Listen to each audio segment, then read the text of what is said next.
cured up. The only thing about working with something like this after it's cured is you got to be careful that your next layer, you want it to adhere. So I will be roughing this up. It's still pretty rough because it's raw. I haven't sanded it or finished it. I just know that some of these spots, like right here is a really slick spot. I just want to go over it like one time and then we'll see where we'll go from there. Give the next layers something to stick to. But so far I'm pretty happy with how it's coming out. I can work with this.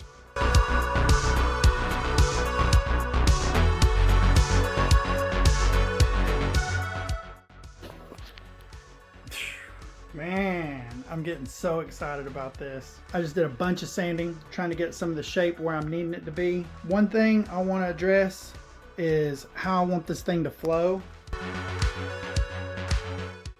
If you look right here, I kind of got a little bit of a hump right here. I believe I can feather some of that out.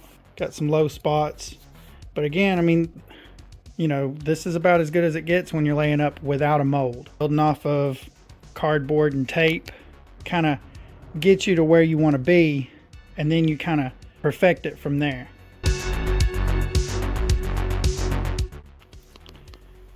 Follow my body line out so I can throw me some trim back off in this piece to match my trim on my door, and then it stops. It abruptly stops. It kind of modernizes the car a little bit. A lot of wide body kits do that same little trick. Got this little swoop right here looking real good. Very Rocketbunny looking. I'm trying to make my mind up whether I want to go ahead and try to peel this off of here and start strengthening it up from behind. You know, and you want this thing solid. You want it that hard all over.